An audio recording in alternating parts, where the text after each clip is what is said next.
Hey everybody, this is Brian with Bear Cards 34 coming back with another show and tell video. This is part 2 of the USFL Topps sets from 1984 and 1985. Today we're going to start off with the gold right here, the Denver Gold.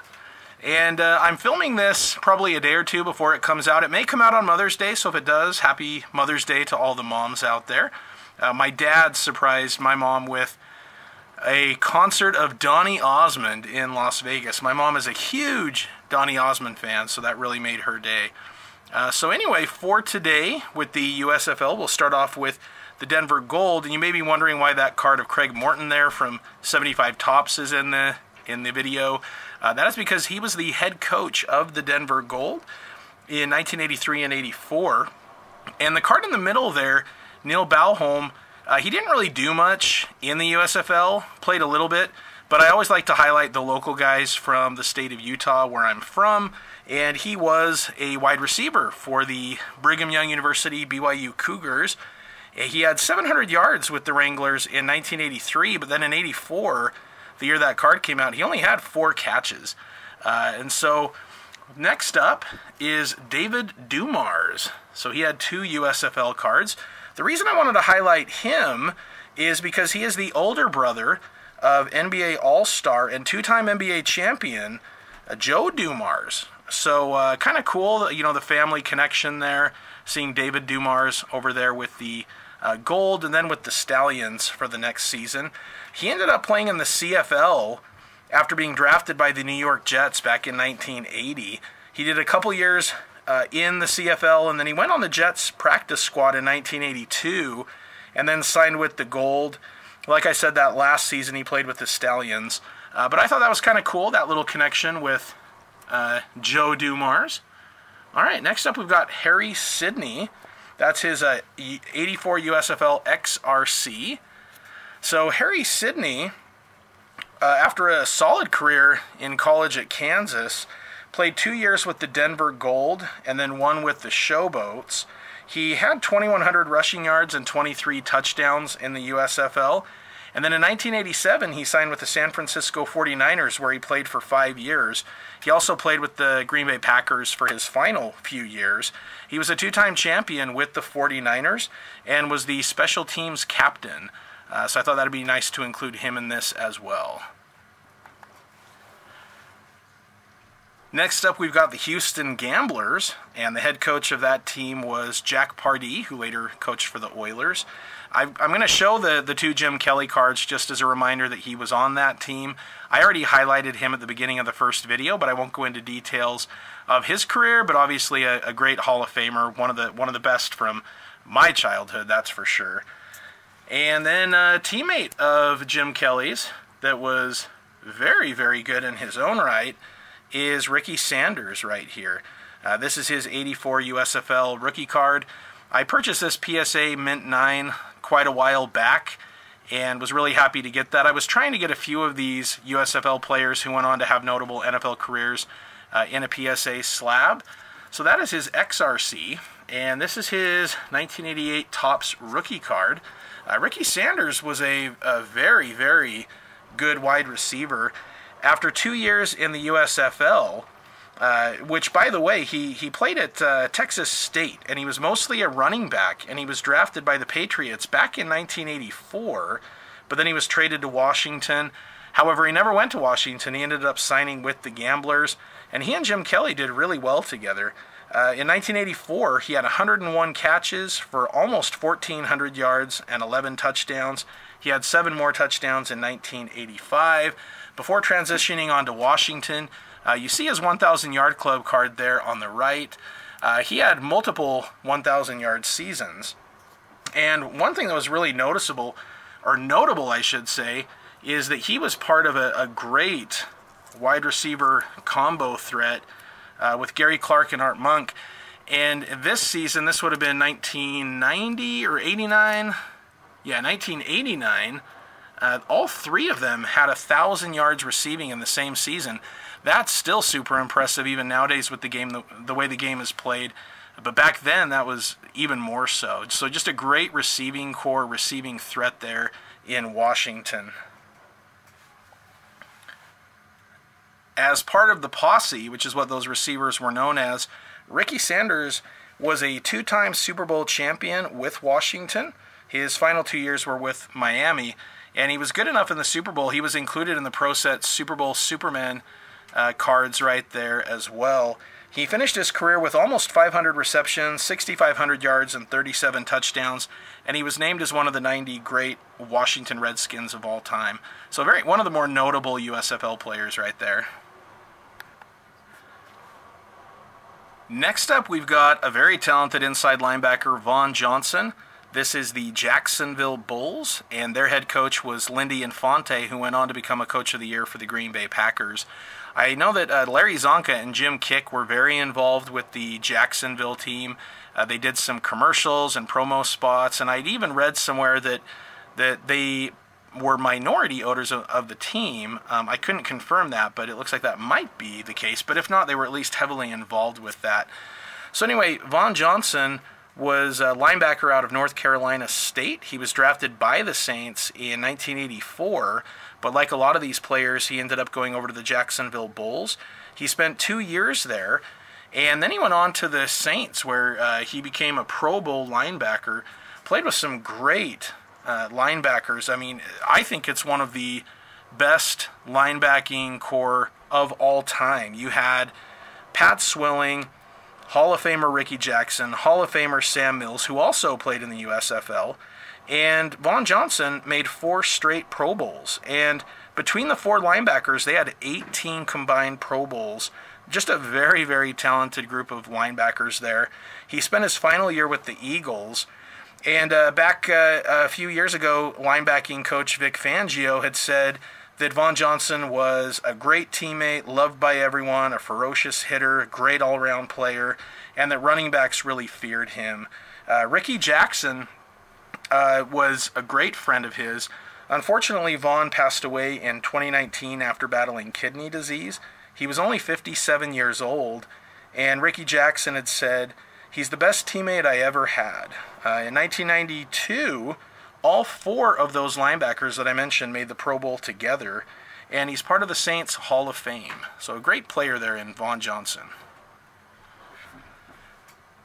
Next up, we've got Mark Addix of the Los Angeles Express. That team was around from 83 to 85, and the head coach was former Chargers All-Pro John Haddle. I didn't have a card of him for the Chargers, so I had to settle for Green Bay, but he was the head coach there. Now, some of you may know him, maybe just recognizing him if you saw him on TV. He's kind of known now as Dr. Mark Addix. He's been on ESPN, many morning shows. Recently, he was on an interview with Dan Patrick, the Dan Patrick Show. He was talking about the Brock Purdy injury.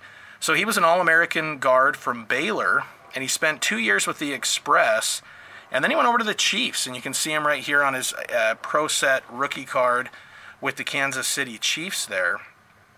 He also played 3 years with Washington, where he won a Super Bowl ring. He started 50 games in the NFL, and then like I mentioned, he went on to become a doctor. He's an orthopedic surgeon, and he's a chief, get it, chief, of sports medicine at Baylor College of Medicine.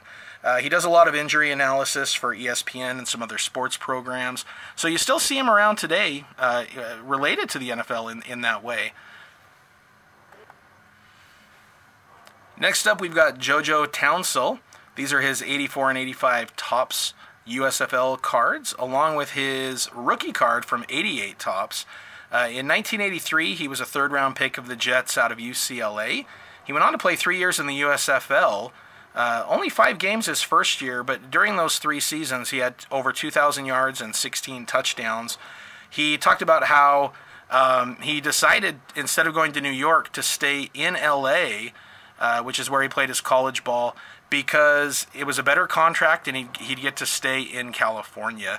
There was an interview that he did after his retirement where he talked about the differences between they asked him what was the difference between the USFL and the NFL, and he said that in the USFL it was very similar to college. You would have certain teams and certain players that were just excellent, but there was a lot of competition that wasn't quite as good. but in the NFL, everybody was good. Even on the teams that didn't have the best records, you had a lot of talent there.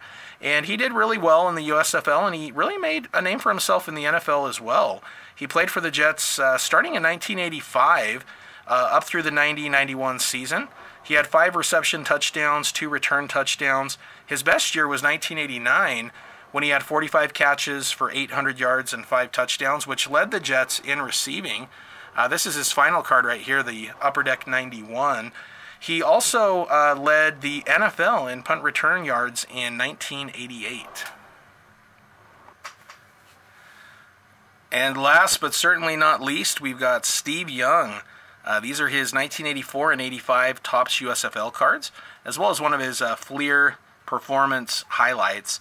So this card on the left, the Steve Young, this was part of, I say it's my first USFL card that I ever owned, but technically I owned the entire LA Express team set, and I got that way back in it was either 1989 or 1990. I went to my local card shop and they had the LA Express team set for $5. And because Steve Young was born in Salt Lake City, he grew up in Connecticut, but he was born in Salt Lake just like me. He went to BYU. Now, I'm a Utah and especially a Utah State fan. However, I always rooted for the guys from Utah regardless. And, Jim McMahon was one of my all-time favorite players, of course, for the Chicago Bears. And I was a big Steve Young fan, so I was excited to pick that up. And great deal, $5 for the LA Express team set. That was one of my better quote-unquote investments as far as the cards were concerned. And it was a big part of what motivated me to try to get that set, because I already had one of the big name cards way back when. So anyway, after moving to Connecticut as a kid, his senior year in high school, he was the co-captain of the football, baseball, and basketball teams. He was a great athlete. And the University of North Carolina tried to recruit him, but he chose BYU, and I think a big part of that was BYU is Brigham Young University. Brigham Young is his great-great-grandfather, so he has that family tie. When he went to BYU initially, they saw him, throwing the ball, and they felt like he was okay, but because of his athleticism, they were thinking really to try him at defensive back, but he really wanted to stay at quarterback. He worked really hard to improve his technique, and he ended up being the backup to Jim McMahon, and then later went on to become the starter at BYU and broke Jim McMahon's records and just did fantastic. He was the 83 All-American unanimous team, and he's part of the College Football Hall of Fame. He went on to sign with the LA Express. He signed a 10-year deal worth $40 million, which was a huge contract, and it was supposed to be paid out over decades, but it was a really big contract at the time. He was thought to be the #1 pick of the Bengals that year, but he was told that if he were on the Bengals, he would be a backup to Ken Anderson at least for a year or two, and he really wanted to play right away. And when he had made that known, the LA Express thought, hey, there's an opening here, and it ended up working out for the Express. Now, I will show, here's another one of those performance highlight cards with BYU, and they did have one showing him with the LA Express right here. Here's kind of an in-action shot of him, and it's got the logo. This might have been at practice or something, so nice card there. Now, Steve Young did not start off with the Express his rookie season. He actually stayed at BYU to finish up and get his degree, and then he joined the team for the last 12 games, which he started all of. He did well. He even became the first quarterback ever to pass for 300 yards and rush for 100 yards in a single game. But his second season, the team really fell apart both on the field and off. They only went 3-15. The team had a lot of injuries. There were rumors that the owner did not have the money that people thought he did. There were some major financial issues. So Steve Young was getting pretty frustrated, and he gave the Express an ultimatum basically of find a new owner or allow him to buy out his contract. And around that time, the Express kind of, they went under, so to speak. I think that the USFL maybe suspended their operations or something like that. So he was able to get out of his contract, and he did go to the NFL. The Tampa Bay Buccaneers picked him up. So there is his official Topps rookie card, and I realized when I was looking at it that mine is not in great condition. I might need to look for an upgrade of that. But that right there is his rookie card. We also have this really nice, because I missed those Tampa Bay uniforms. I thought those were awesome. And that's a card of him there. He played for the Buccaneers for a couple of seasons. He didn't do all that great. You know, it really didn't pan out the way they were hoping. And so the Buccaneers in 1987 had the first pick of the draft, and they ended up drafting Heisman Trophy winner Vinny Testaverde. And Young was kind of being talked about as maybe being a bust in the NFL. But Bill Walsh had this theory that he really believed that it wasn't that Steve Young wasn't talented, it was that the Buccaneers just didn't have a lot of talent on the team. So he saw something in Young. They already had Joe Montana. But with that physicality and potential, the 49ers traded for Steve Young. Thankfully for the Niners, they traded for Steve Young. And you can even see down here at the bottom of the card, it mentions that he's now with the 49ers. So his first 49ers card was the 1988 Topps right here. The 49ers traded a second and fourth round pick. So what the Buccaneers ended up getting was Winston Moss, who was a pretty good player, and Bruce Hill, who did have one 1,000-yard season. But what the 49ers got was a Super Bowl MVP, and I really like this upper deck card right here. This is after he and Jerry are celebrating the win of that Super Bowl. So he won a Super Bowl. He's also a Hall of Fame quarterback. He was a 2-time NFL MVP. He was a 3-time first-team All-Pro and a 3-time second-team All-Pro. He made 7 Pro Bowls. He was the 4-time NFL passing touchdown leader. He was the 6-time passer rating leader, and that was what I remembered him for so much, was just being a very efficient passer. And 5-time completion percentage leader. His number 8 is retired with the 49ers, and he's still, you know, very visible these days as an analyst with ESPN, NFL Network, all of those. He does a great job breaking down the game and the players, and a first ballot Hall of Famer. So just a great one right there, and a good one for me to end on. Now, normally my show and tell videos are pushing 30 minutes. This one, it looks like, is going to be about 20 minutes. It's been a very crazy busy time for me lately, and so it's a little shorter than normal, but maybe that's a good thing, you know. I know that these can be quite the investment to jump into, so I appreciate everybody who takes the time to do the deep dive with me into these.